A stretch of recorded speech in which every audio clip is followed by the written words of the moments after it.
Hello again, I'm Nasseh, and I'm here with Dr. Lynne Brock. And Lynne, we're going to talk about crown lengthening today. Just a brief kind of a review. What are your feelings? How do you feel about crown lengthening? It's a procedure that used to be done a lot in the before the implant surge. And I'd be curious to know if you think if there is still merit for this treatment, and if there is, when should it be done and when should it not be done? Absolutely. I think crown lengthening is a valid point of doing dentistry today. The problem is the periodontists aren't doing the crown lengthening.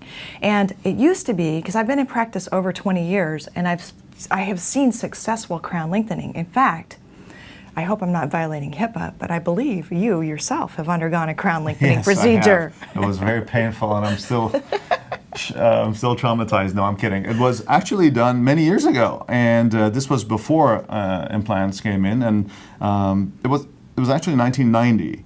So I was a dental student, so I was studying very hard and having all those Snicker bars in the library without brushing and flossing properly. We've all been there. Exactly. So what ended up happening is I ended up needing a root canal. And believe it or not, the root canal was done by an upperclassman. It was a senior in dental student at the school. This was back in Northwestern in Chicago.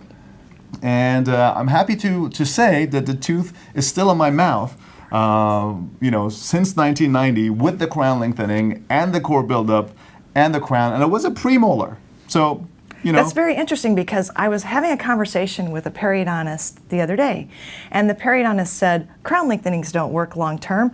We recommend an implant as the treatment plan. Yeah. And I said, wait a minute. That's not my clinical experience. Of course, this periodontist had only been graduated out of school for 1 year.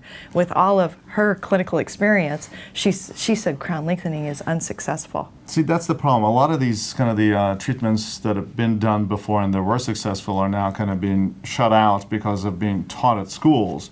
And some of, there's some merit in some cases that are really broken down.